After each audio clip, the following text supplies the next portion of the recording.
buenas tardes a todos. Les habla John Rosso, soy el moderador del foro del día de hoy.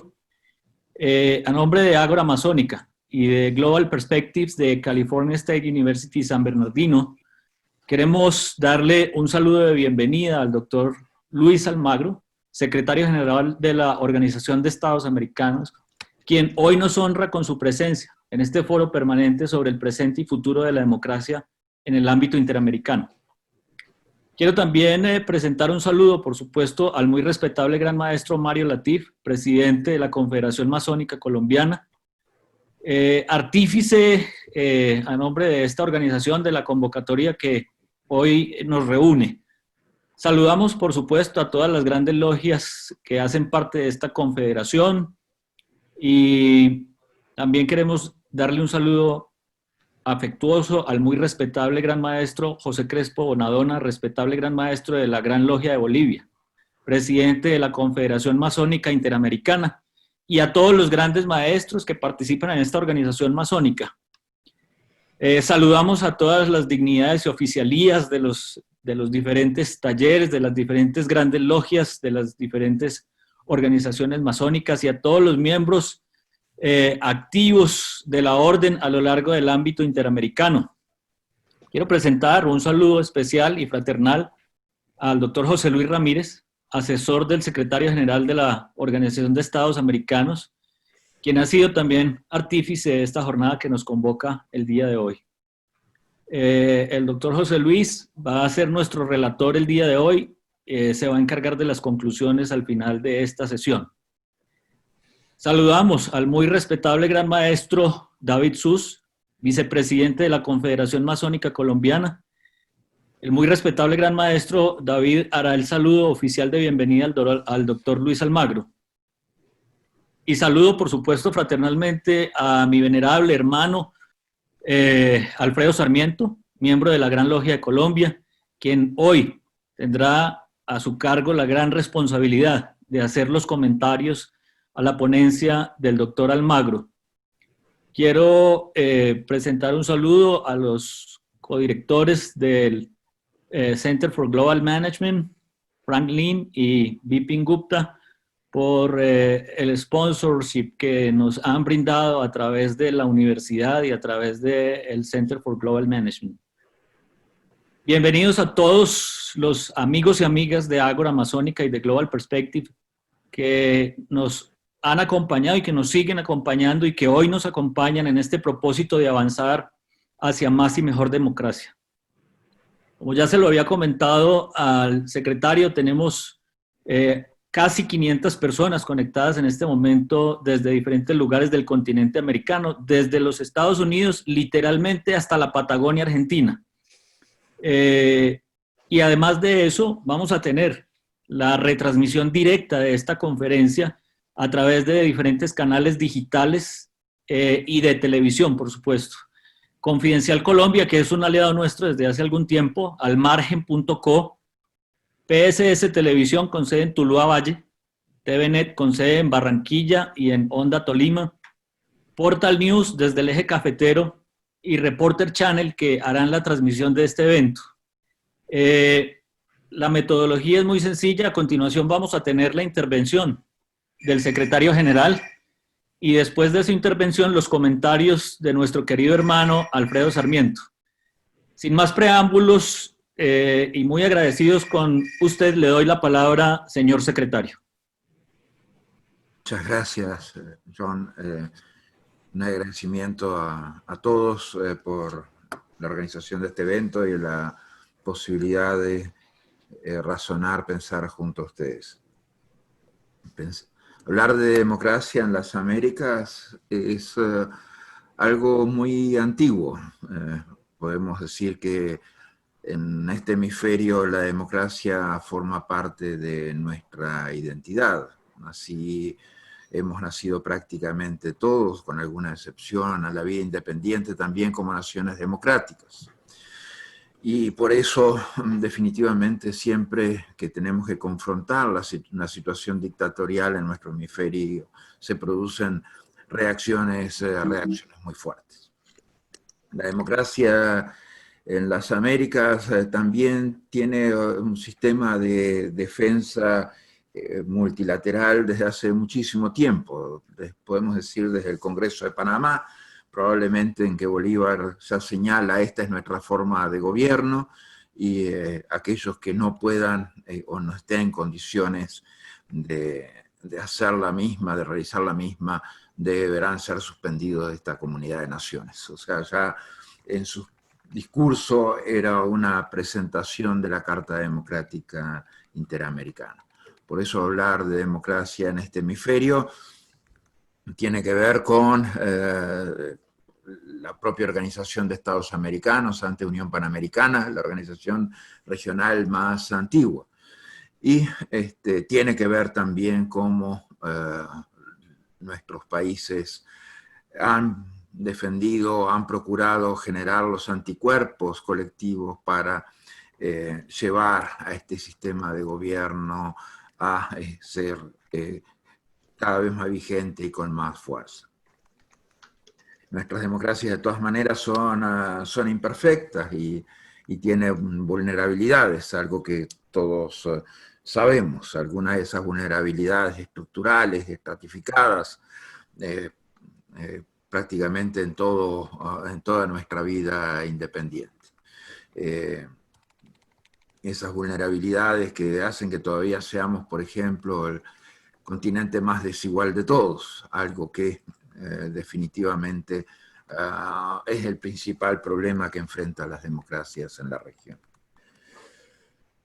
Agradecerles a todos, agradecerles a la Ágora Masónica, a la Confederación Masónica Colombiana por haberme invitado a participar, así como a todas las personas asistentes en Colombia, en todos los países de la región.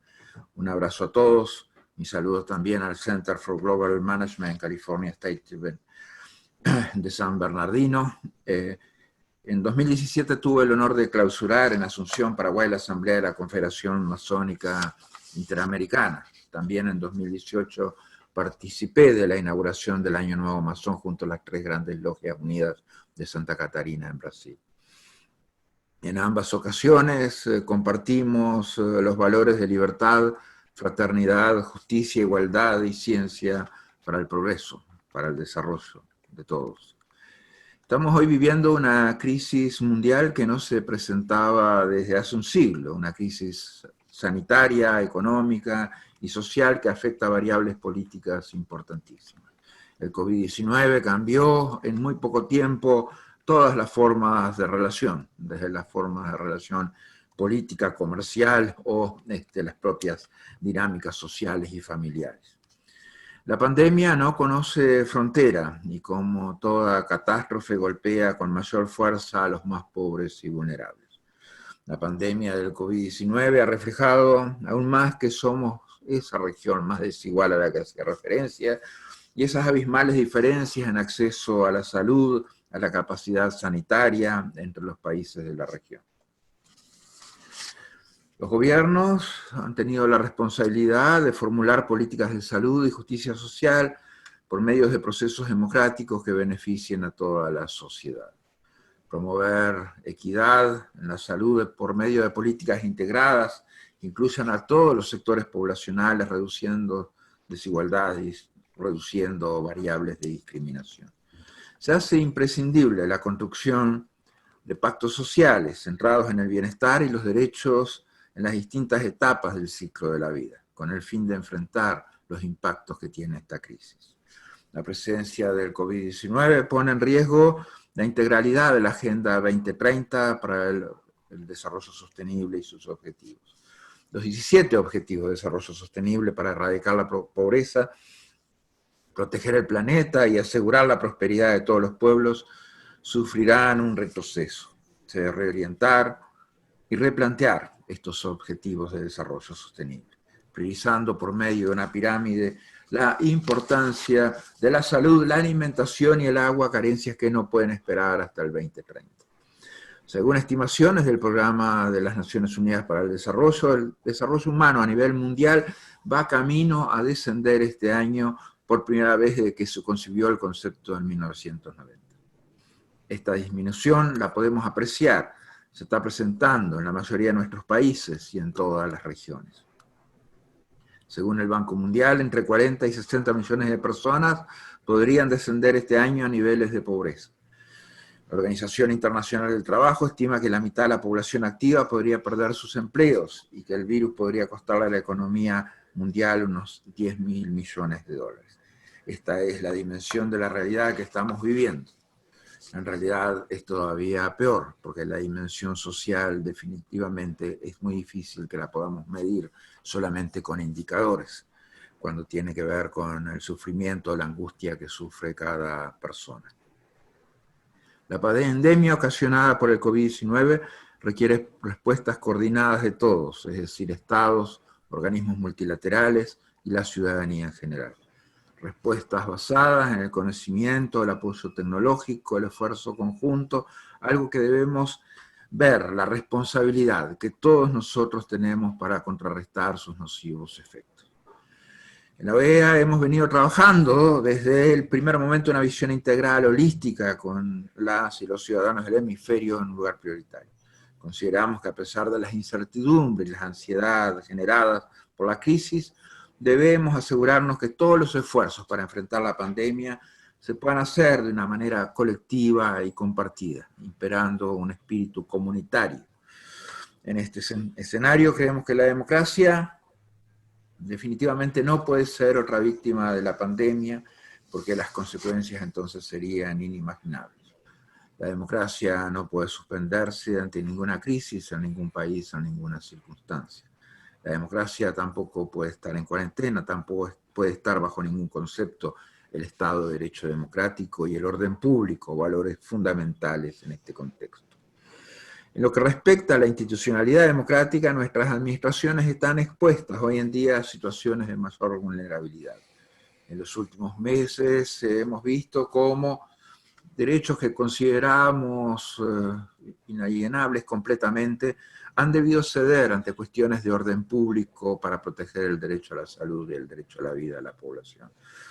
Derechos civiles como libertad de reunión, libertad de asociación, de tránsito, de circulación, en varios países han tenido que verse suspendidos, así como concentraciones masivas o la posibilidad de protestas y actos públicos. Se han reducido también, obviamente, jornadas laborales y comerciales. ¿Se han visto afectados nuestros sistemas políticos por la pandemia? Sí, claro que sí. Se han pospuesto elecciones, se ha repensado el ejercicio de determinados derechos que consideramos básicos de los que acabo de mencionar. Estas medidas han sido necesarias para enfrentar el virus. Sin embargo, su aplicación obviamente solamente puede ser temporal y deben estar reguladas y amparadas en el marco del Estado de Derecho democrático, sin afectar los derechos humanos de la ciudadanía. De allí que haya una transformación en la forma de entender y de hacer política y las elecciones, los procesos electorales que afectarán a todos los actores dentro de un sistema democrático. Cada uno de nuestros países han tomado medidas diferentes para enfrentar la pandemia. Es natural que dentro de cada uno de ellos haya diferencias, es natural que dentro de cada uno de ellos existan diferentes escenarios sociales, políticos, económicos, productivos, y por lo tanto son diferentes las formas de enfrentar y de solucionar los problemas. Sin embargo, esta situación no nos debe llevar al cobro de facturas políticas internas, y menos que se busque inclinar la balanza para señalar qué se debe hacer cada país en cada caso. Por ello es necesario fortalecer las diferentes capacidades institucionales y de transparencia a nivel de los sistemas políticos del hemisferio, de la construcción de políticas públicas e innovación en la gestión del gobierno abierto. La transparencia y la participación ciudadana conforman elementos esenciales de la legitimidad democrática, y abatir la corrupción es uno de los puntos claves hoy en las compras gubernamentales en el marco de la pandemia. El sistema de salud del hemisferio, pero de todo el mundo, han sido de los más expuestos a la corrupción históricamente. Prácticamente se señala que 500.000 millones de dólares se pierden por año en los sistemas de salud por corrupción. En materia electoral, la presencia del COVID-19 ha afectado el desarrollo normal de procesos electorales planificados para este 2020. Entre febrero y junio del presente año, al menos 52 países y territorios en todo el mundo han decidido posponer elecciones nacionales y regionales. En nuestro hemisferio se han visto postergadas elecciones también en varios países. Esto lleva a plantear complejos interrogantes: cómo organizar elecciones en medio de la pandemia, el posible aumento del abstencionismo o el ausentismo electoral debido a las limitaciones en la movilidad de las personas, la legitimidad y la alternancia de los gobernantes y la prórroga de los mandatos públicos. Al respecto, todas las alternativas democráticas han debido analizarse para que no se pierda legitimidad de origen de gobernantes, para que las transiciones democráticas se puedan hacer en consonancia con la Constitución, la alternancia de las autoridades, la duración de los periodos de gobierno. La postergación de las elecciones y los cambios o extensiones en los periodos para ejercer cargos de elección popular supone una reforma de la norma constitucional, lo cual genera retos jurídicos importantes y en algunos casos podría desafiar el mantenimiento del sistema de pesos y contrapesos, que es vital y esencial en los sistemas democráticos. En el caso específico de la OEA, hemos continuado participando en los procesos de observación electoral que hemos sido invitados, extremando las medidas de prevención de nuestros ciudadanos, pero al mismo tiempo cumpliendo con el mandato que nos ha sido encomendado. Durante la pandemia estuvimos presentes en las elecciones de Surinam y de República Dominicana, y lo continuaremos haciendo en la medida de lo posible. Así como nos preocupa el Estado de Derecho, como nos preocupa también el Estado de la democracia, como nos preocupa el respeto a los derechos humanos en los estados de la región, es necesario hacer una referencia en los casos de las dictaduras que aún subsisten en las Américas. No hay duda que la democracia sigue siendo la mejor forma de luchar contra la pandemia, al asegurar derechos económicos, sociales, culturales de la gente, a la vez que derechos civiles y políticos siguen vigentes. En contraste, dentro de las dictaduras, las situaciones de excepción como las actuales aceleran esquemas represivos y promueven acciones que cancelan o limitan los derechos señalados. En países como Cuba y Venezuela, las variables represivas se han acelerado, con más presos políticos y sin transparencia respecto a los datos sobre el COVID-19. Sin ir muy lejos, la crisis política y social generada por la dictadura venezolana, país vecino y tan cercano a Colombia, se ha convertido en una crisis humanitaria y migratoria más grave que ha existido jamás en la historia del hemisferio. La dictadura venezolana no sería posible sin el apoyo directo que recibe de la dictadura cubana, que controla servicios de inteligencia civil, de servicio de inteligencia militar, control de la Guardia Nacional Bolivariana, colectivos, pandillas armadas, que ejecutan las peores labores de represión del régimen, como disparar o terrorizar manifestantes o disidentes. Los cubanos también controlan comunicaciones y otros espacios claves del gobierno de Venezuela.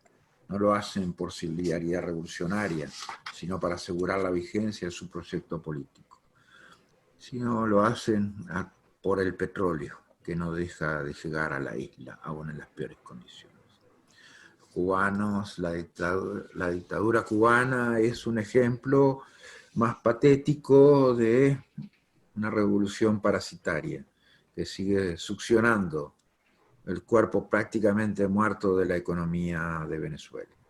Según un reciente estudio, la pobreza extrema ya ronda el 80% de los venezolanos. Venezuela quiere elecciones libres y transparentes, con garantías para todos sus participantes y veeduría internacional, y no cesaremos en nuestro esfuerzo de lograrlo.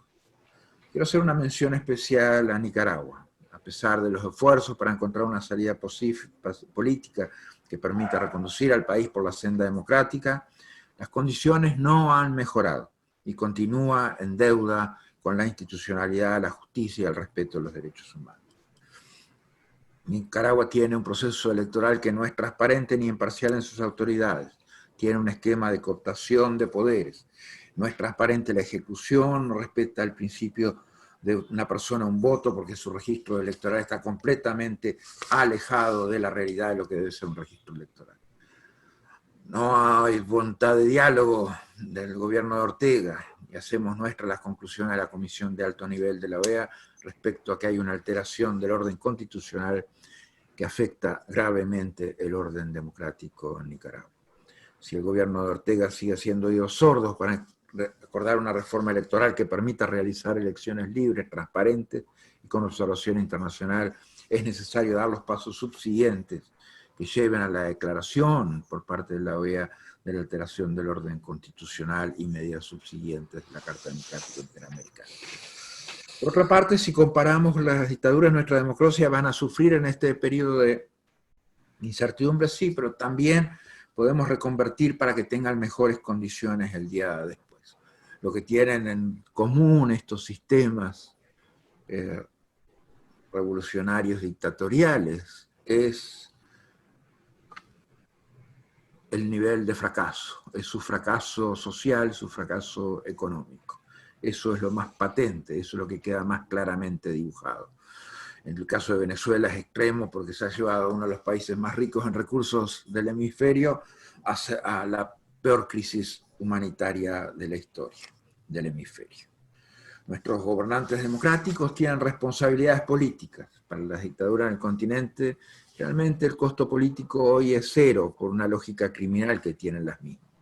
El costo social de sus ciudadanos es algo que no los afecta y también el costo político cero. En este escenario nos corresponde a todos prestar atención al peligro de que la actual crisis permita surgimiento de ideas autoritarias, junto con erosión de derechos fundamentales, aprovechándose de condiciones actuales que son de excepción o emergencia. Tenemos que dejar muy claro que nuestras democracias el día después deberán ser plenamente democráticas. Tenemos que ver qué somos, qué vemos, qué somos como sociedad, qué somos como sistema político. Quisiera concluir mencionando que casi todos los países en nuestro hemisferio, con algunas excepciones, como dije, nacieron a la vida independiente y a la democracia al mismo tiempo. De hecho, como ustedes lo saben muy bien, la masonería jugó un papel decisivo en la mayoría de esos procesos independentistas, y jugó un papel decisivo en la construcción de los sistemas políticos y de nuestras sociedades. Sin la masonería no se podría entender el proceso de independencia de América Latina, y no se podría entender las construcciones políticas posteriores. Buenas partes de nuestros próceres de la independencia, cuyos bustos se encuentran en el Salón de los Héroes de la sede de la OEA, estuvieron influenciados por estas ideas liberales. La democracia forma parte de nuestra identidad, y la OEA y la masonería comparten valores comunes. Debemos luchar porque nuestra identidad democrática sea cada vez más fuerte, más vigente y más válida a nivel internacional y a nivel interamericano. Muchas gracias. Muchas gracias, señor secretario. Muy amable por su intervención. A continuación, entonces, vamos a darle tiempo a nuestros participantes para que vayan pensando sus preguntas. Les vamos a solicitar que las preguntas que quieran hacer las hagan únicamente por el enlace de preguntas y respuestas que aparece en la parte inferior de sus pantallas como Q&A, Q y A. Por ahí pueden enviar sus preguntas. Mientras van pensando sus preguntas y mientras nuestro querido hermano Alfredo Sarmiento va preparando su intervención, a continuación voy a darle la palabra al muy respetable gran maestro David Sus, como representante de la Confederación Masónica Colombiana, quienes han sido los artífices de este foro, para que le dé el saludo y agradecimiento por su compañía el día de hoy. Muchas gracias, John. Muy amable. Realmente, en nombre de Ágora Masónica y sus actuales sponsors, que son Center for Global Management de Cal State en San Bernardino, y también de la Confederación Masónica Colombiana, con las 8 grandes logias que la conforman. Queremos expresar el agradecimiento al secretario general de la OEA por habernos dirigido estas reflexiones con respecto a la democracia. Tanto la OEA como Ágora Masónica, como la Orden Masónica en general, compartimos la preocupación por mantener la democracia en nuestros países. La masonería comenzó e inspiró las revoluciones que dieron origen a las democracias actuales, como usted lo dijo, señor secretario. Los principios en que se basó la Revolución Francesa y un poco antes, los principios por los cuales las 13 colonias americanas se independizaron, fueron inspirados por la masonería. Precisamente por esa comunión de principios es que es muy importante oírlo esta noche a usted. Y también Ágora Masónica ha mantenido una serie de conferencias cuyo título lo dice todo: presente y futuro de la democracia. Por todo eso expreso nuestros agradecimientos a usted, señor secretario, y le auguramos que tenga una gestión muy exitosa en este segundo periodo que acaba de posesionarse y acaba de iniciar desde el 26 de mayo. Eso era todo lo que quería decirle a ustedes, mis queridos hermanos y todos los asistentes. Muchísimas gracias, muy respetable Gran Maestro David Sus. Y a continuación, entonces, le damos la palabra a nuestro venerable hermano Alfredo Sarmiento para sus comentarios acerca de la intervención del secretario general. Muchas gracias. Un honor para mí tener la oportunidad de hacer unos comentarios a la sesuda, juiciosa y sustanciosa presentación que hizo el señor secretario Luis Almagro en este foro. Con COVID, sin COVID y en post-COVID, los países de la Comunidad Interamericana de Naciones tienen que seguir trabajando con esmero, con dedicación, por construir más y mejor democracia. El señor secretario hacía alusión a los valores fundamentales de la masonería: la libertad, la igualdad y la fraternidad, entre otros. ¿Qué hacemos cuando la libertad ha devenido en libertinaje? ¿Y qué hacemos cuando la igualdad ha devenido en igualitarismos? ¿Y qué hacemos cuando la fraternidad se ha convertido en motivo para los sectarismos? Esos fenómenos ciertamente plantean retos muy grandes para la democracia aquí, en estas latitudes y en Cafarnaún. El señor secretario, claro que hace alusión a los temas del COVID. ¿Quién se puede sustraer del tema del COVID hoy en el mundo? Nos plantea el COVID una especie de acelerador de los procesos sociales, políticos, económicos. Nos plantea preguntas urgentes. Son tiempos de incertidumbre. Un festival de incertidumbres, como escribiera recientemente Edgar Morin. Y me permito recordar una bella frase que acuñó Manfred Max Neef, Premio Nobel de Economía Alternativo, cuando tuvo a bien llamar una charla sobre la creatividad de la siguiente manera: de la esterilidad de las certezas a la fertilidad de las incertidumbres. Las incertidumbres que nos impone el COVID y el post-COVID nos tiene que generar mucha creatividad en la ruta de construir más y mejor democracia.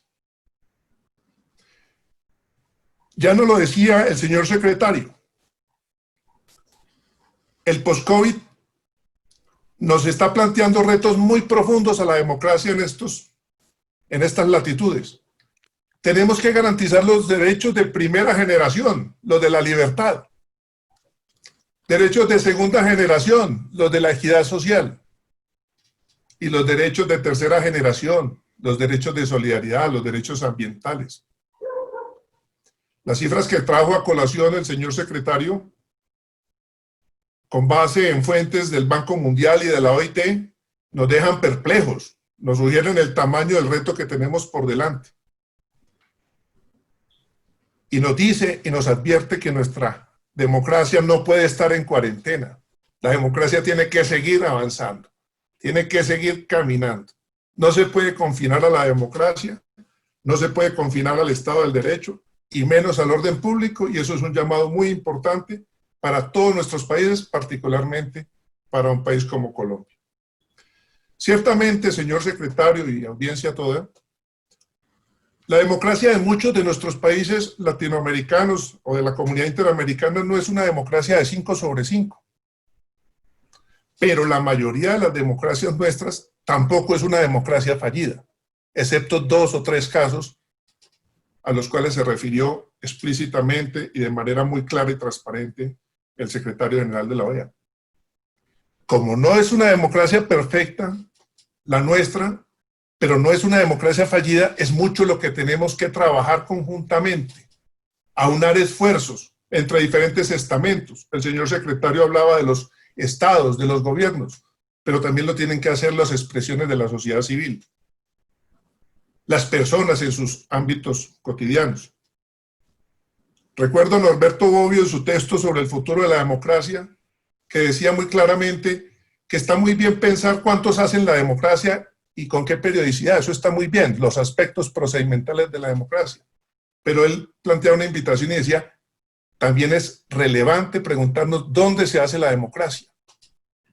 Señor secretario, claro que los gobiernos tienen que garantizar el desarrollo y la consolidación de la democracia, pero la sociedad civil, como los espacios de autonomía, tienen que preocuparse por ser escuelas de democracia. La familia, la escuela, los gremios, los diferentes estamentos universitarios, los medios de comunicación, tienen gran responsabilidad con la democracia. La democracia es expresión del derecho a solidarizarse que tiene toda persona y toda organización y participar activamente en la gestión del bien común. Y el ejercicio de ese derecho a solidarizarse tiene que hacerse de una manera socialmente competente. Todas las personas, organizaciones públicas, privadas, solidarias del tercer sector, tenemos que garantizar actuar de una manera socialmente competente si nos queremos poner en el compromiso de sacar adelante y consolidar la democracia. Por ahí anda la tentación populista. Muchos quieren hacer populismo a nombre de la pobreza, muchos quieren hacer populismo a nombre de la inequidad, muchos quieren hacer populismo a nombre de la corrupción, muchos quieren hacer populismo a nombre de la inseguridad, muchos quieren hacer populismo a nombre del deterioro ambiental. Y ciertamente todos esos retos tenemos que enfrentarlos. Pero el populismo y las fórmulas mesiánicas no son la salida real para profundizar la democracia en estos territorios interamericanos. Necesitamos democracia segura, democracia productiva, democracia justa, incluyente, sostenible, soberana e institucional. El llamado que nos hace el doctor Luis Almagro para que la masonería siga siendo en estas latitudes garante y guarda de la democracia es un llamado que nos compromete a todos. Muchas gracias. Muchas gracias, querido hermano Alfredo, por esos valiosos comentarios. A continuación, señor secretario, voy a tratar de reunir algunas de las preguntas. En este momento hay más de 50 preguntas ya formuladas y otras más que están llegando, por supuesto. Después de su intervención y de estos comentarios del querido hermano Alfredo. Entonces voy a tratar de ir armando unos paquetes de preguntas. Quiero antes de eso comentarles que se han unido a este foro los miembros del Instituto Internacional de Derecho Administrativo, del Instituto Internacional de Derecho Constitucional y de la Asociación Internacional de Derecho Administrativo, quienes fueron invitados por nuestro Paz Gran Maestro Orlando Solano Bárcenas, a quien le agradecemos, desde más de 23 países. Señor secretario, muchas preguntas, por supuesto, como era de esperarse, giran alrededor del tema del COVID-19. Entonces, muchas tienen que ver como cuáles serán los retos para las democracias de la región, qué le espera a las democracias de las Américas debido al confinamiento, a las crisis económicas, a la crisis económica y social que se avecina. Y hay una pregunta muy puntual que es muy interesante porque dice ¿qué papel jugará la OEA para garantizar la entrega equitativa de la futura vacuna contra el COVID para los países de América del Sur, por ejemplo? básicamente es cuál es el impacto que tiene esta pandemia sobre las democracias. Esa es como la pregunta general alrededor de este tema. Tiene que ver también con la pandemia, pero es una pregunta también muy puntual y es que tiene planeado la OEA para adelantar elecciones en medio de la pandemia en algunos países donde normalmente lo que ha sucedido es que ha habido prácticas corruptas. Si hay algún plan para que estas elecciones salgan adelante y se minimicen esas prácticas corruptas que se mueven en algunos países americanos. Ya a continuación le hago otro grupo de preguntas. Muy bien. Bueno, los impactos son absolutamente transversales. Están, como señalé durante la presentación, están afectando el funcionamiento del sistema político, están afectando el sistema productivo, el sistema social, las relaciones familiares, las relaciones comerciales, las relaciones sociales, están afectando derechos económicos y sociales, está afectando derechos civiles y políticos. Está dejando expuestas completamente nuestras vulnerabilidades, aquellas vulnerabilidades que hay dentro del funcionamiento de los sistemas políticos, cuando las instituciones no son lo suficientemente eficientes, no son lo suficientemente fuertes, como para dar solución a los problemas de la gente. Cuando no se logran políticas públicas transversales que permitan enfrentar la realidad de la pandemia desde una dimensión multisectorial, procurando que la solución sea absolutamente integral.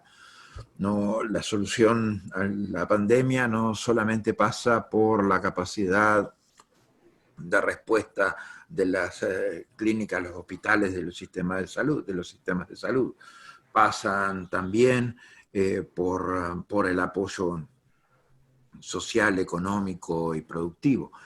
Pasa por reafirmar condiciones de solidaridad social que son fundamentales. Esas condiciones de solidaridad social que nos ponen a prueba, porque lo más importante, el puesto de lucha más importante contra la pandemia lo tiene, para variar, el ciudadano, las ciudadanas. Ese es el punto de más relevancia y donde se juega prácticamente el éxito de la lucha contra la pandemia. Es así que si los ciudadanos tienen responsabilidades,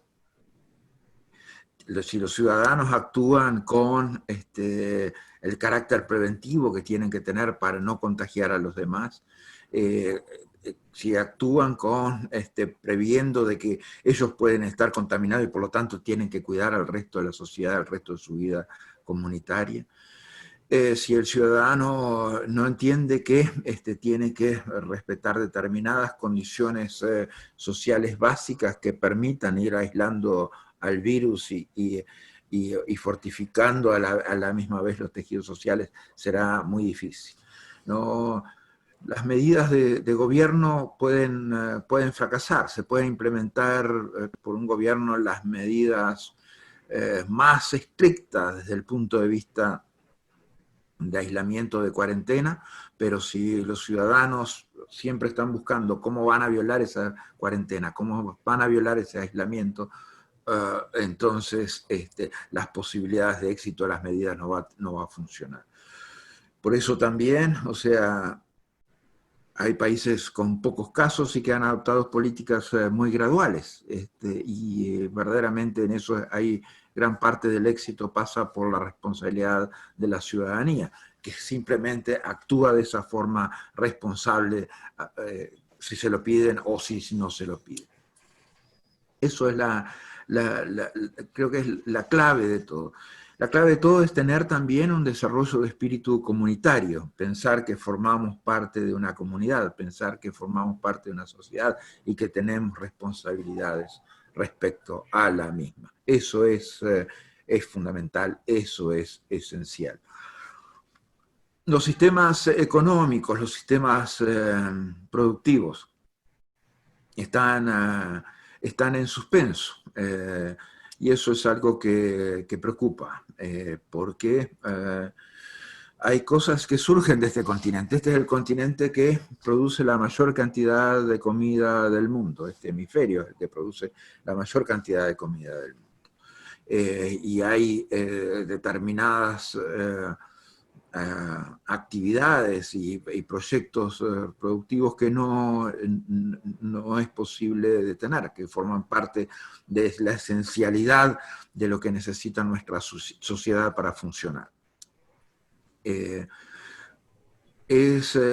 necesario, obviamente, encontrar las mejores formas de funcionamiento, y es necesario garantizar esas condiciones de esencialidad que tiene que tener la producción de alimentos, así como también la producción de medicinas, pero esto hace también que variables de comercio tengan que mantenerse, variables de comercio internacional tengan que mantenerse, que tienen que ser fuertes, que tienen que ser vigentes y que tienen que dar soluciones a la gente diariamente.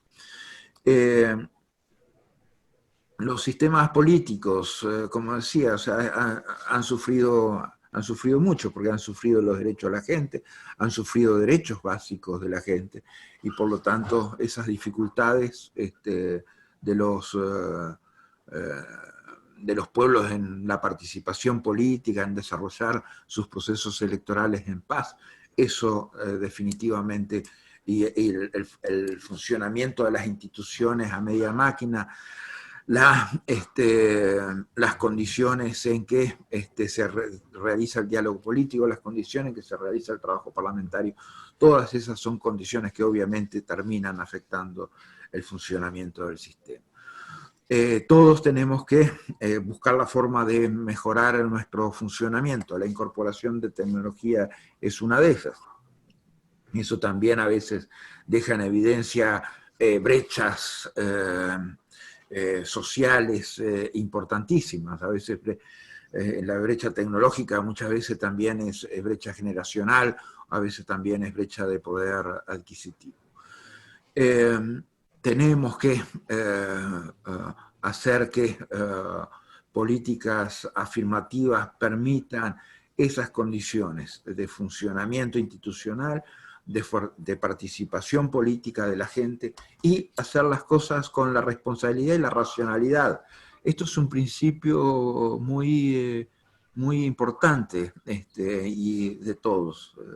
Siempre tenemos, de todas, eso tenemos que pensar siempre, la racionalidad de las cosas. La racionalidad de las cosas hace que, si hay un país que está en plena expansión, el virus, es impensable hacer un proceso electoral. O sea, es contrario a la lógica más simple, a la lógica más básica. Es imposible hacer un proceso electoral y es imposible llevar a la gente a las urnas. Tenemos que pensar, como decía, en instituciones más fuertes y más eficientes. Eso es clave para las democracias. Las democracias, cuando empiezan a sufrir, cuando los países viven el proceso de desinstitucionalización o de desdemocratización de las instituciones. Ahí es donde que pueden llegar a un extremo, por ejemplo, como el extremo venezolano, en que no hay ninguna institución capaz de dar respuesta a los problemas del país. No hay instituciones que puedan dar respuesta en materia de seguridad, no hay instituciones que puedan dar respuesta en materia de salud, no hay instituciones que puedan dar respuesta para encaminar el aparato productivo, no hay institucionalidad vigente que tenga capacidades y que sea eficiente. Ese es un extremo. Por lo tanto, nuestras democracias tienen que moverse al otro extremo, tienen que moverse al extremo de la eficiencia, tienen que moverse al extremo de la responsabilidad, tienen que moverse al extremo de la transparencia.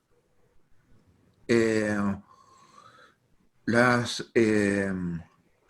papel de la OEA para garantizar a todos vacunas, de eso nos hemos pronunciado al respecto. Y es algo clave, es clave para el hemisferio, es clave para el resto del mundo. O sea, no sirve tener un hemisferio que esté la mitad vacunado y la mitad sin vacunar. no es posible tener un mundo que esté la mitad vacunado y la mitad sin vacunar. Entonces, el proceso de democratización de la vacuna es un proceso absolutamente necesario para garantizar luego comercio, para garantizar el traslados internacionales, para garantizar mudanzas internacionales y para que no se vea afectado ninguna de esas importantes relaciones internacionales que obviamente ayudan a la construcción de nuestros países. Muchas gracias, señor secretario. Hay varias preguntas importantes, muchas que tienen que ver con el futuro de Venezuela, qué va a pasar con el régimen, con las elecciones en Venezuela, qué se está haciendo y qué será de Venezuela por la presión de países como Estados Unidos, por ejemplo. Pero hay una pregunta en particular que es muy importante para esta región a propósito de esto que le señalo. La hace el doctor Oscar Iván Zuluaga, ex senador de Colombia y ex candidato presidencial. Él dice, en los últimos años la región engendró un nuevo problema y desafío, el fenómeno migratorio. ¿Considera que esto va a debilitar aún más la democracia en nuestra región y por sus efectos económicos y sociales? ¿Qué piensa usted de eso? Y alrededor de estos temas hay otras preguntas que tienen que ver con la Carta Democrática de la OEA que quiso dar aplicación al anterior secretario general. ¿En qué estado se encuentra Venezuela en materia de la aplicación de esta carta y si no es hora de darle igual tratamiento a Nicaragua? Hay varias preguntas que tienen que ver con el tema de Venezuela y con la posición de la OEA frente a temas como elecciones corruptas, por ejemplo, caso Honduras, el regreso de Evo al poder en Bolivia. ¿Cuáles son los planteamientos de la OEA frente a estos temas? Yo le dejo ahí y ya estoy mirando otro grupo de preguntas. Sí. Venezuela es un caso extremo de estado criminal y fallido a la vez.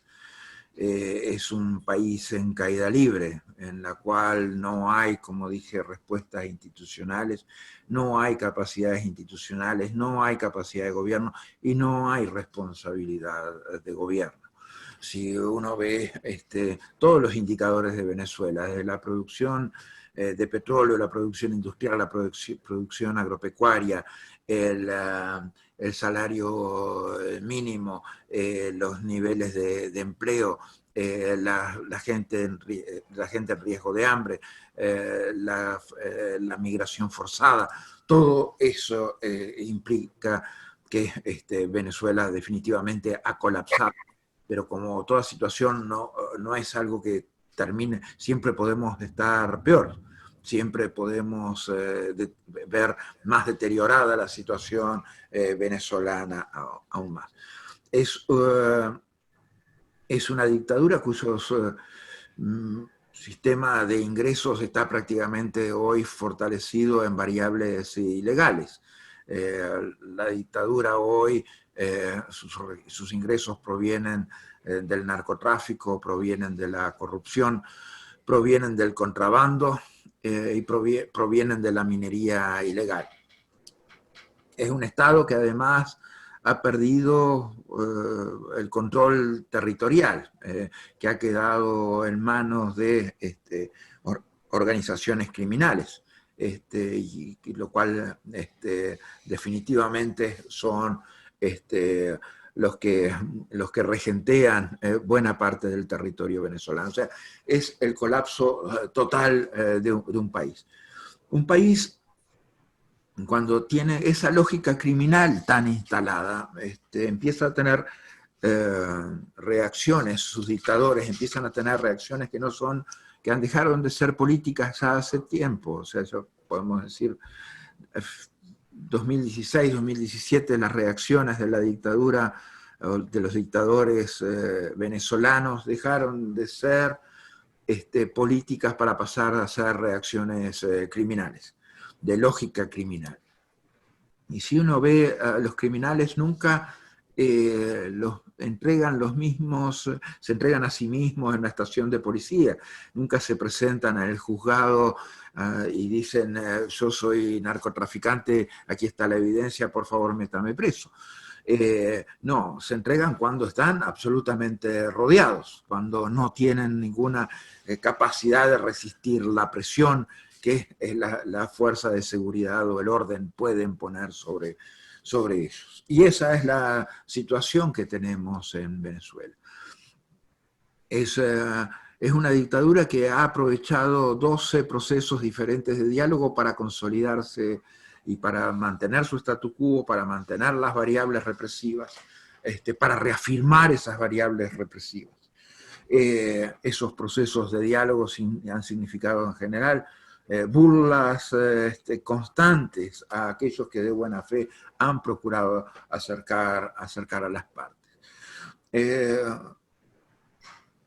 Venezuela no es un problema entre sectores políticos, entre gobierno de transición y los usurpadores. No es que tengan un problema político, es que existe una dictadura que reprime, existe una dictadura que tortura, existe una dictadura que pone presos políticos, existe una dictadura que realiza 8.000 ejecuciones extrajudiciales al año. Por lo tanto, esa dictadura tiene unas características de afirmación del poder que no tienen nada que ver con la lógica esa de la discusión política o del diálogo político. Más bien, absolutamente lo contrario. La máxima presión internacional será fundamental para restablecer la posibilidad de un proceso electoral creíble en el país. Hoy no están dadas las condiciones, ni remotamente. Hoy hemos visto la cooptación de todos los poderes del Estado en manos de este proceso fracasado que es la revolución bolivariana. El tema da para muchísimo más, o sea, un país en el cual sus dictadores tienen que dejar de ser impunes. Debemos hacer justicia con ellos. Deben ser juzgados por sus crímenes de lesa humanidad, deben ser juzgados por sus violaciones de derechos humanos, deben ser juzgados por la corrupción que le ha impuesto al país la peor sanción de todas. O sea, la cifra mínima de robos por corrupción son 80.000 millones de dólares. Eso es un plan Marshall en moneda actualizada. O sea, lo que definitivamente posibilitaría a Venezuela reconstruirse, redimensionarse y volverse a desarrollar. Tenemos que lograr definitivamente niveles de presión mayores y tenemos que lograr que esa justicia se haga sobre los dictadores y que eso abra el camino, obviamente, a un proceso de redemocratización en el país. Sin democracia en el país no volverá Venezuela por el camino del desarrollo, no volverá Venezuela por el camino de la justicia social, no volverá Venezuela por el camino de la justicia. Respecto a la pregunta del senador Zuluaga y al problema migratorio, o sea, el problema, la migración no es culpa del migrante, o sea, el migrante huye de determinadas condiciones. A veces se expone de una manera muy dura, o sea, migrantes ponen que en su proceso de tránsito vean violados sus derechos humanos, se vean robados, vean violadas o abusados sexualmente. O sea, es un proceso que es durísimo para el migrante. El migrante venezolano, que es hoy el que ha inundado todo el hemisferio, definitivamente huye de una dictadura y huye de un proceso social y económico fracasado. No podemos cargar las tintas sobre ellos, o sea, las condiciones de apertura son necesarias. Es injusto, sí, o sea, esto no se inventó ahora, o sea, esto de exportar la propia crisis económica y social ya lo inventaron los cubanos durante el periodo especial en los 90. Incluso instalaron un puerto para que la gente se tirara al agua tratando de llegar a los Estados Unidos. Esa es la situación de la migración económica y social centroamericana, la migración económica, social mexicana, siempre ha abierto posibilidades de crecimiento económico, y tiene condiciones que permitirían crecimientos económicos y posibilidades de desarrollo. Pero como todas las cosas, tienen que ser entendidas cabalmente y tienen que ser gerenciadas con eficiencia. También hay situaciones extremas y hay límites. Eso también, hay capacidades que los países de los cuales los países no pueden excederse. Eso también es una realidad. Respecto a la aplicación de la Carta Democrática a Venezuela, nosotros llegamos al proceso máximo de deslegitimación del régimen bolivariano, y con la aceptación del gobierno de transición de Juan Guaidó y con la aceptación de la representación del gobierno de Juan Guaidó en el Consejo Permanente y en las Asambleas Generales de la OEA. O sea, hemos hecho el proceso de deslegitimación de la dictadura venezolana completo. Respecto a la aplicación de la Carta Democrática Interamericana a Nicaragua, lamentablemente ha ido más lento.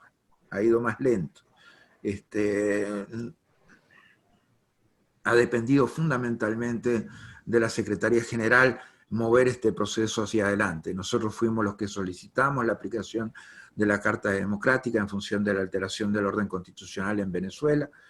Ya hace prácticamente 1 año y medio más, y fuimos los que solicitamos la última reunión del Consejo Permanente para continuar la evaluación colectiva. La idea es que se puedan lograr reformas electorales. Eso ha sido la visión de la oposición nicaragüense, y que esos procesos de reformas electorales nos puedan llevar a un proceso, digamos, como el boliviano. O sea, digamos, el proceso que hicimos entre mayo y octubre en Bolivia. O sea, es darle la posibilidad al gobernante de turno que pierda legítimamente, y cerrar la posibilidad de que haya un fraude electoral. A eso apunta la solución nicaragüense, hoy. Lo más compacto posible. Pero muchas gracias, señor secretario. Por supuesto, hay varias preguntas sobre los temas de elecciones en Latinoamérica, sobre cómo evitar la corrupción, qué papel juegan las tecnologías hoy, no solamente en los procesos electorales, sino también en la incidencia que tienen estas tecnologías en el manejo de las ideologías y en el manejo de las elecciones, y en poner y quitar candidatos en ciertos países a través de las tecnologías de información y del uso de estas tecnologías para malinformar o informar de manera inadecuada a los ciudadanos. Hay otras preguntas que tienen que ver con la Comisión Internacional de Derechos Humanos, cómo va ese proceso, si hay financiamiento, que es fundamental para su funcionamiento. Y hay varias preguntas que me parecen muy interesantes que tienen que ver con nuestra orden. ¿Qué opina usted acerca del papel de la masonería en la educación democrática, en el restablecimiento de la democracia, y cómo le damos un papel más protagónico a la masonería? Hay varias preguntas alrededor de esto de las elecciones que, como les repito, están también muy aunadas con el tema de las tecnologías de información. Y yo quisiera que nos centráramos en eso para darle paso a unas preguntas finales muy puntuales. Sí. Evitar la corrupción definitivamente es una prioridad. La corrupción es probablemente el enemigo más visible y visceral de la democracia. Y las dificultades de funcionamiento del sistema democrático quedan palpables cuando se miran determinados indicadores de corrupción en la región. Obviamente que siempre las dictaduras tienen otras variables de manejar la corrupción. O sea, la corrupción pasa a ser, digamos, corporativizada en los dictadores. Todavía se sabe cuando no ha sido corporativizada porque cuando los funcionarios o los políticos piden comisiones. Cuando están comisiones quiere decir que la corrupción todavía hay una puerta externa a la dimensión pública. Pero cuando entran en un ámbito así que ha sido prácticamente estatizado como en Venezuela, en el cual prácticamente no es que Odebrecht pagaba comisiones, prácticamente se robaban los proyectos enteros de Odebrecht, que nunca se construyó ninguno más del 20%. Eso quiere decir ya la cooptación completa de la corrupción. Eliminar la corrupción, por lo tanto, nos aleja de los sistemas dictatoriales, nos hace que nuestras democracias sean mejores.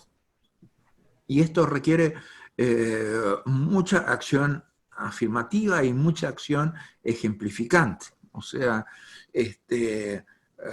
definitivamente tenemos que pasar, y hemos pasado, hemos pasado de una fase en la cual existía en muchos países una certeza prácticamente de impunidad. Hemos pasado a una posibilidad de justicia, por eso hemos visto mucho más presidentes juzgados por temas de corrupción, presidentes condenados, muchos más políticos juzgados y condenados. En estos últimos 5 años eso ha sido una lógica constante de juzgamiento de la corrupción en el hemisferio. Pero nos falta todavía bastante para llegar a la certeza de justicia.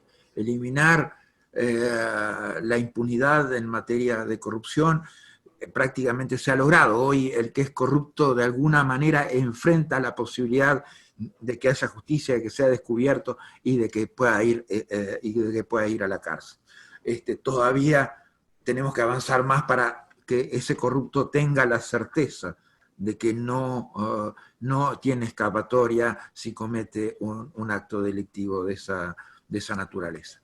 La evolución tecnológica es clave, pero debemos decir que a medida que evolucionan las variables tecnológicas de monitoreo y control y de transparencia pública y de responsabilidad y de hacer efectiva la responsabilidad pública, de accountability, también evolucionan las formas de corrupción y evolucionan los mecanismos de relación de los corruptos. Entonces todavía siempre hay que seguir avanzando para estar adelantados a los mismos.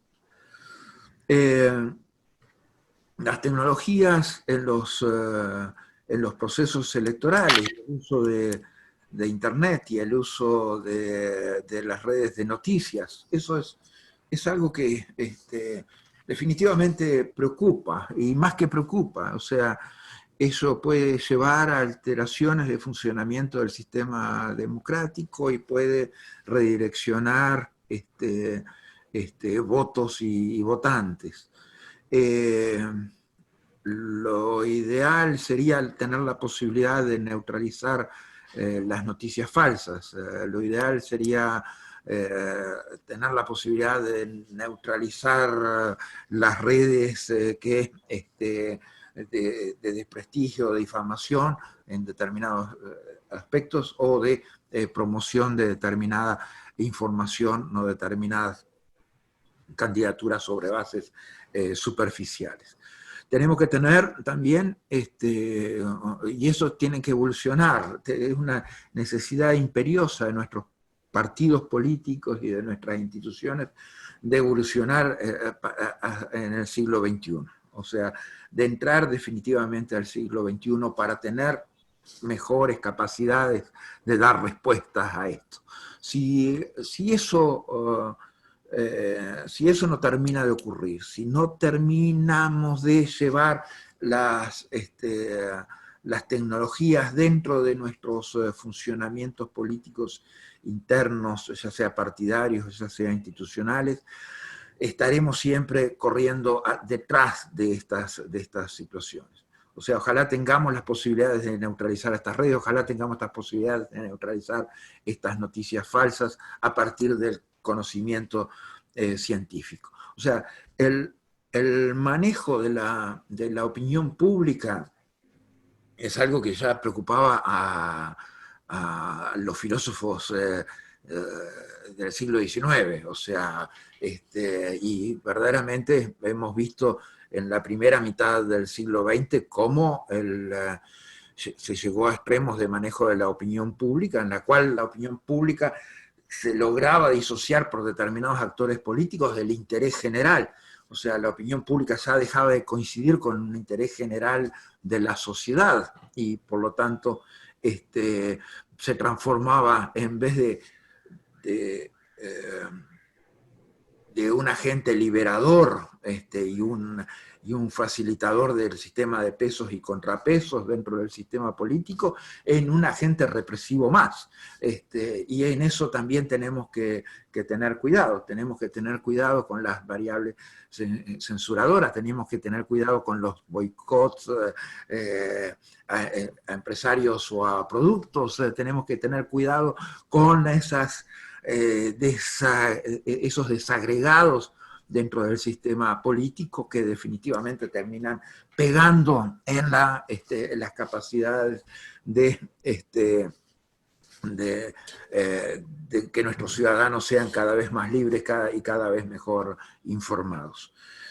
La CIDH sí se ha financiado, eso fue un proceso uno de los procesos más urgentes que se debió abordar en la gestión anterior de la Secretaría General.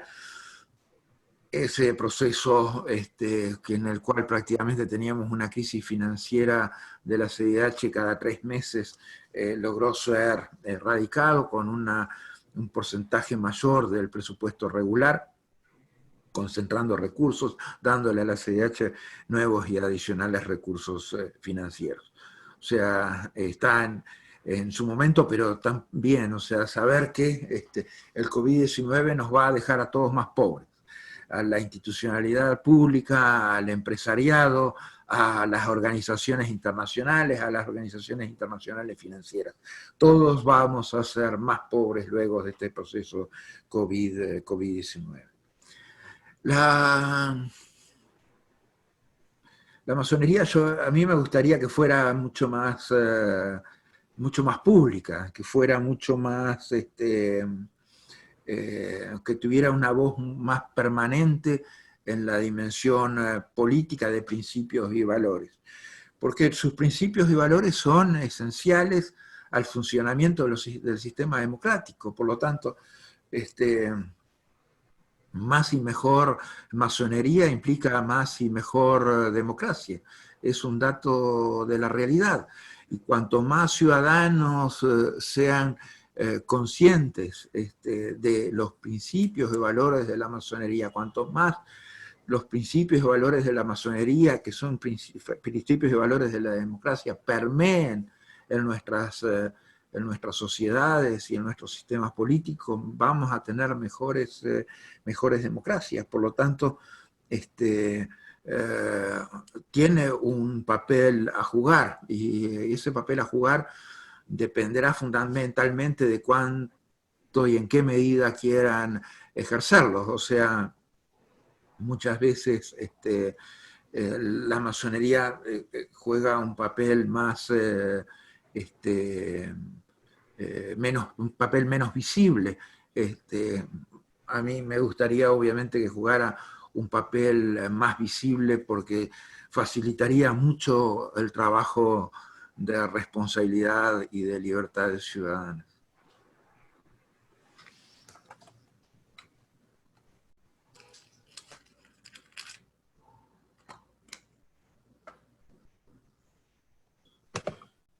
Bueno, tengo que hacerle el relevo a John William Rosso porque lo sacó la plataforma. Lo sacó la plataforma.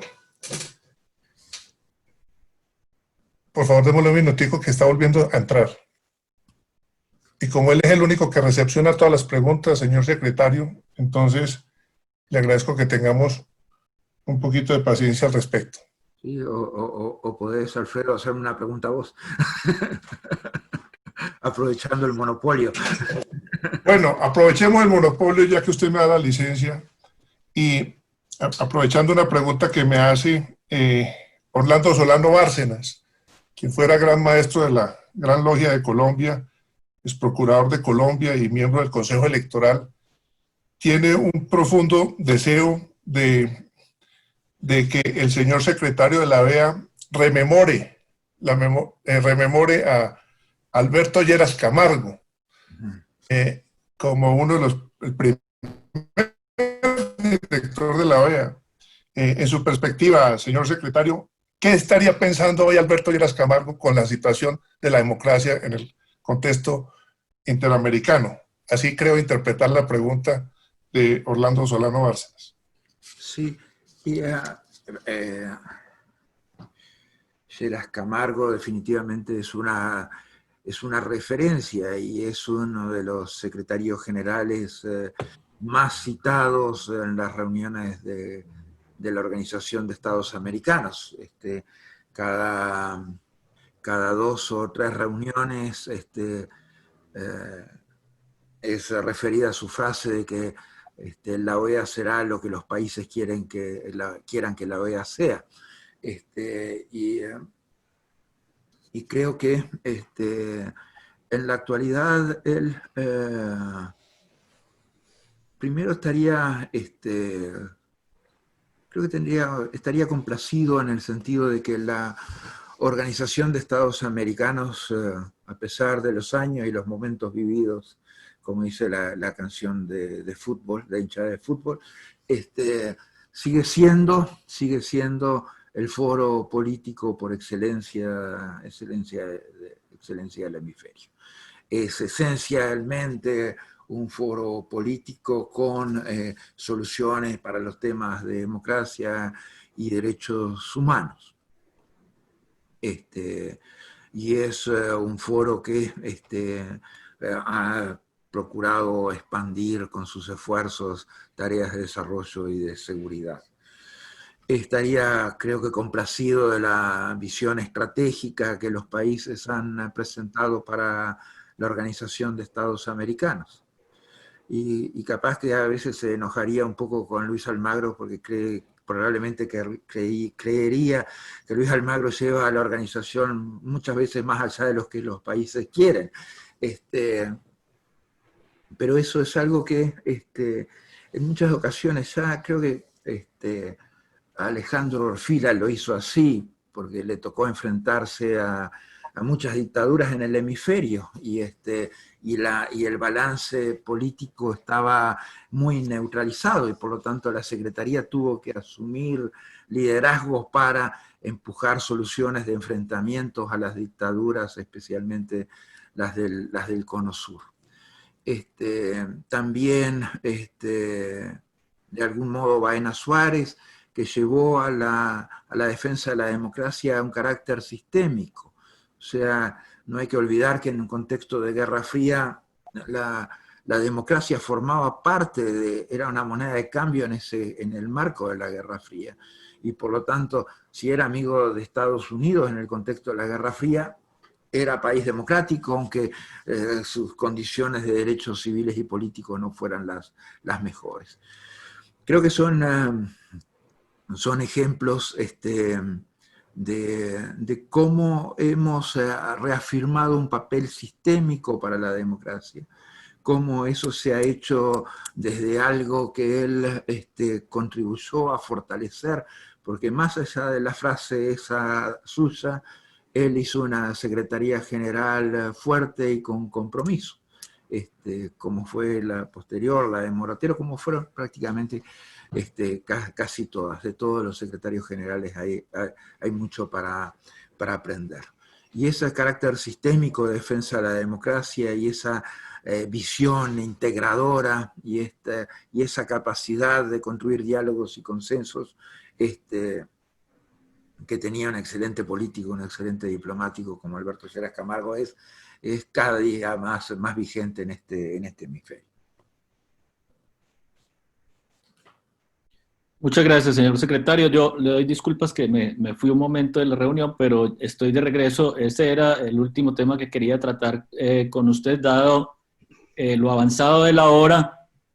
Quiero decirle que se nos quedan aproximadamente 75 preguntas todavía formuladas y que estaríamos encantados de hacerle, pero obviamente tenemos fuertes restricciones de tiempo. Tuvimos más de 500 participantes el día de hoy, no a todos les podemos contestar, les agradecemos mucho su comprensión, su paciencia, y con fraternidad les decimos que si hay preguntas muy importantes se las haremos llegar a sus asesores y a su grupo de colaboradores, que por supuesto se tramiten de la mejor manera. Sí, las pueden hacer llegar a través de José Luis Ramírez, probablemente haya cosas puntuales, probablemente haya cosas que tengamos que aclarar, y verdaderamente para nosotros muy honrados de tener la posibilidad de intercambio con las logias, con ustedes, y de pensar juntos, o sea, porque cada pregunta me ha hecho que pensáramos juntos, me ha hecho pensar junto a ustedes, y eso para mí no tiene precio. Verdaderamente ha sido absolutamente enriquecedor este proceso. Muchas gracias. A continuación voy a darle la palabra a José Luis Ramírez, que está encargado de la relatoría a manera de conclusión de nuestra charla del día de hoy. Adelante, José Luis. Querido John William, muchísimas gracias a ti y muy especialmente a David Sus Espinosa por haber hecho posible esta actividad, y sobre todo a Alfredo Sarmiento, que fue quien propuso la idea y quien ha sido muy entusiasta en este tema. Por supuesto, con el secretario general Almagro tenemos el contacto directo, diario, pero esta es la primera vez que voy a estar de este lado de la mesa teniendo la oportunidad de hacer la relatoría de este evento. Y menos mal que no hubo muchas más preguntas, querido John William, porque si no, creo que mi relatoría se hubiera extendido demasiado. Entonces, como dijo el secretario, con todo gusto, si me puedes hacer llegar esas preguntas, las tendremos en cuenta para el secretario. Lo difícil de la labor del relator, y con esto ya termino para hacer la relatoría, es que tiene que tratar de decir algo que sea ligeramente interesante y agradable cuando ya todas las cosas importantes, interesantes y agradables se dijeron de muy buena forma, tanto por el expositor, por el comentarista y por las preguntas. Comienzo entonces de inmediato, si te parece. El tema que nos convoca hoy es el estado de la democracia en las Américas, un evento convocado por Ágora Masónica, el Global Perspective de la Universidad Estatal de California en San Bernardino, y con el apoyo de la Confederación Masónica Colombiana. El secretario general de la OEA, Luis Almagro, comenzó haciendo una reflexión sobre el vínculo indeleble que existe entre democracia, la OEA, los derechos humanos, como una parte básica de su esencia. No es la primera vez que él participa en actividades vinculadas a la masonería, motivo por el cual se siente muy cercano compartiendo los valores de libertad, fraternidad, justicia, igualdad y ciencia. Hizo una descripción de las dificultades que se afrontan en este momento en el hemisferio con respecto a la crisis de la pandemia del COVID-19 en materia sanitaria, económica y social, y especialmente estos hechos afectan también variables políticas importantes, sobre todo porque esto afecta en nuestra región a aquellas personas que son más pobres y vulnerables. Considera el secretario Almagro que, dado que todos los gobiernos deben formular políticas públicas de beneficio social, en esta crisis es muy importante que se pueda construir una suerte de nuevo pacto social centrado en el bienestar y los derechos de las distintas etapas del ciclo de vida. Al respecto, considera él que deben reorientarse los 17 Objetivos de Desarrollo Sostenible del Milenio, el DOS, y se debe replantear priorizando la importancia de la salud, la alimentación y el agua, tal como lo hemos visto en este momento. Hubo también un comentario muy especial con unas cifras que son bastante contundentes en sí mismas. Primero que todo, que entre 40 y 60 millones de personas podrían descender este año a niveles de pobreza extrema, y por el otro lado, que la mitad de la población activa podría perder sus empleos y que toda esta situación del virus podría costarle a la economía mundial unos 10.000 millones de dólares. Considera el secretario Almagro que para superar esta situación se propone que haya respuestas coordinadas entre los estados, los organismos multilaterales y la ciudadanía en general. Considera que la OEA, desde el inicio de la crisis, ha venido dándole un manejo integral, holístico, con énfasis en las y los ciudadanos del hemisferio. Citó una frase muy importante que quiero dejar textual. La democracia no puede suspenderse ante ninguna crisis en ningún país, en ninguna circunstancia. La democracia nunca puede estar en cuarentena, tampoco puede estar bajo ningún concepto el Estado de Derecho democrático ni el orden público, aquí cierro comillas. En lo que respecta a la institucionalidad democrática, el secretario Almagro señaló cómo en los últimos meses se ha visto que se fueron suspendiendo algunos derechos ciudadanos, se llevaron a cabo cuarentenas, se suspendieron concentraciones masivas, actos públicos y se han reducido jornadas laborales y comerciales. Él cree que son medidas necesarias para enfrentar la pandemia, pero por supuesto alerta que su aplicación debe ser temporal y deben estar reguladas y amparadas en el marco del Estado de Derecho democrático sin afectar los derechos humanos de la ciudadanía. En esto puso especial énfasis. También mencionó que la transparencia y la participación ciudadana conforman un elemento esencial de la legitimidad democrática y con esto se logra abatir la corrupción en uno de sus puntos claves, que son las compras gubernamentales. Mencionó además las dificultades que se presentan en materia electoral, por supuesto con todos los dilemas que se generan dentro de los estados para que las personas se movilicen y con esto se aumente el abstencionismo.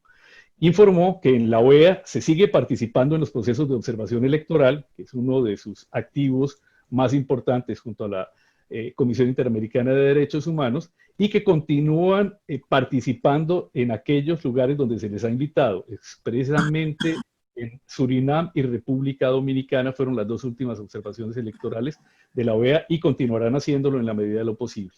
Reiteró que la democracia es el mejor sistema existente definitivamente para hacer frente a la pandemia e hizo una mención especial al tema de las dictaduras que hay en la región. Porque, contrario a lo que sucede con las democracias, dentro de las dictaduras se incrementan los esquemas represivos y se promueven acciones que cancelan o limitan los derechos constitucionales. Con respecto a las dictaduras, tomó como referencia los dos casos concretos que tenemos a la vista y en las noticias todos los días, que son la situación de Cuba y en Venezuela.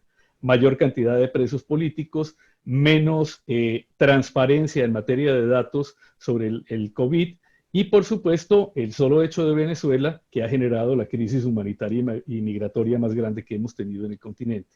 Hizo una descripción clara de cómo los servicios de inteligencia cubanos y otra cantidad de instancias cubanas se han tomado literalmente a Venezuela para mantener un control de todas las instancias del régimen de Nicolás Maduro.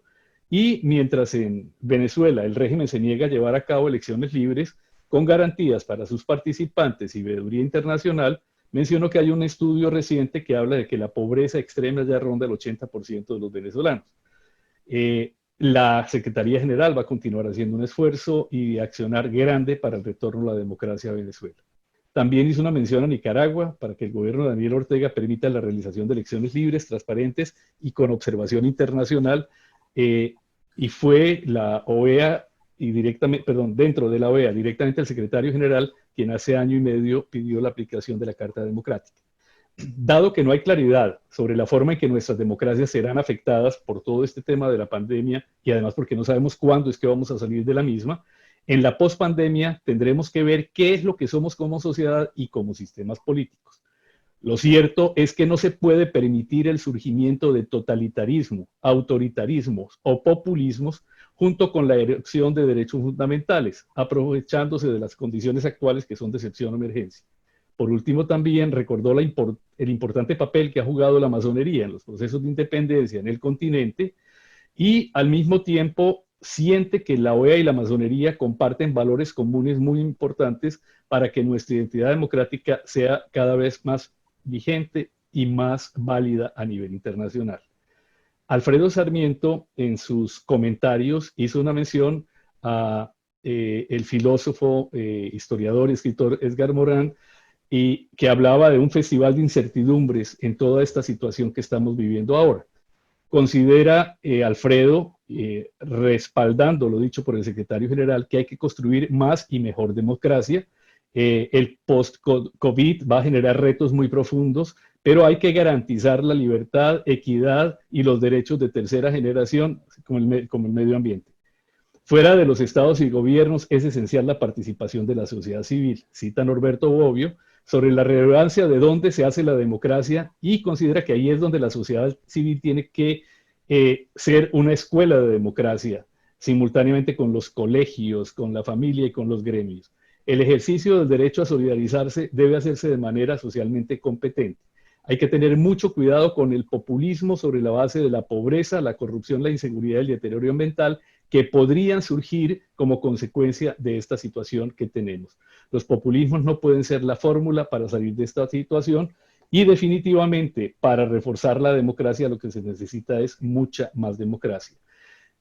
Por último, reiteró también la importancia de que la masonería siga actuando dentro de los espacios que le corresponden para garantizar la democracia. Queda si me permite, yo, William, unas menciones muy breves a las respuestas que dio el secretario general. Primero que todo, el papel de los ciudadanos para acatar las normas sociales básicas para que se pueda aislar el virus y se fortifiquen los tejidos sociales como elemento central para superar esta situación. Si no hay un aporte social, las medidas adoptadas no van a funcionar. Cree que los sistemas económicos y productivos están en suspenso. Este hemisferio produce la mayor cantidad de comida del mundo. Es necesario garantizar esa forma de producción, así como que se mantengan las variables de comercio para dar soluciones diariamente. Los sistemas políticos han sufrido mucho, en especial el tema electoral, las instituciones funcionan a media máquina y todo esto afecta el funcionamiento del sistema en su conjunto.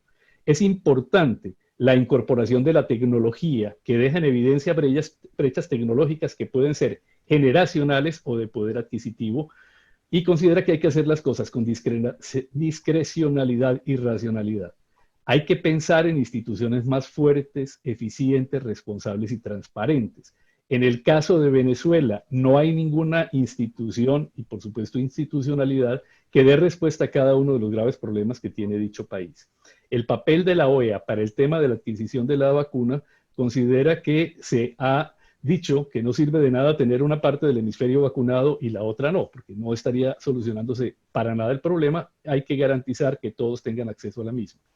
Venezuela es un caso extremo de estado criminal y fallido, país en caída libre.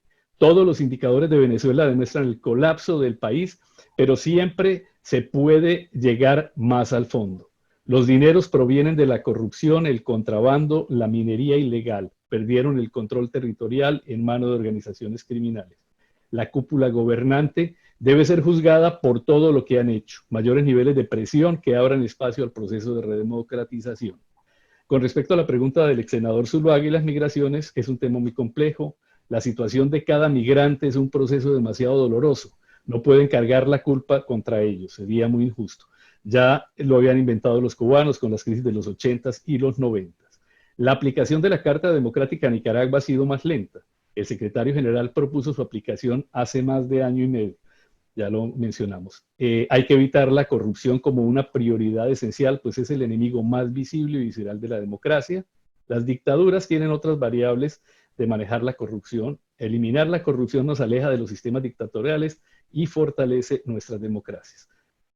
Con respecto a la tecnología, la importancia de evitar las noticias falsas y las redes que promueven determinados espacios de mentiras o difamación. Es imperativo evolucionar en dicho campo en el siglo XXI.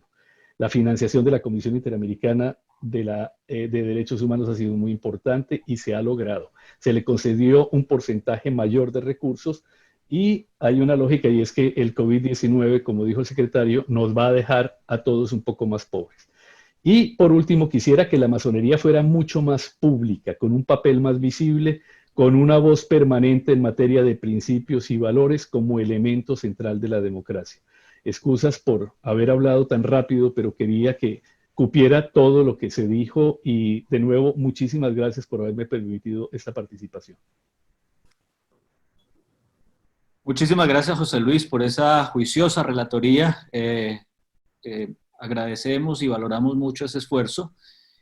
Finalmente quiero, por supuesto, darle de nuevo un agradecimiento, señor secretario Luis Almagro, por su generosidad al acompañarnos el día de hoy, por su valiosa intervención, sus aportes, sus comentarios, su visión de la democracia en nuestro continente americano. Estamos seguros que durante este nuevo periodo al frente de la organización, usted va a jugar un papel determinante para las democracias de nuestro continente.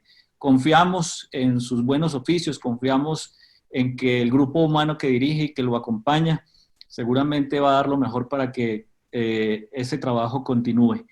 Quiero también, finalmente, invitar a todos nuestros asistentes para el día de mañana a las 12:30 hora de Colombia, 12:30 del día, para la conferencia que estarán orientando los doctores Oscar Iván Zuluaga y Andrés Velasco, ambos exministros de Hacienda, ambos conocedores de los temas económicos, y la hacemos a las 12:30 del día hora de Colombia porque el doctor Andrés Velasco transmite desde Londres, donde trabaja en el London School of Economics.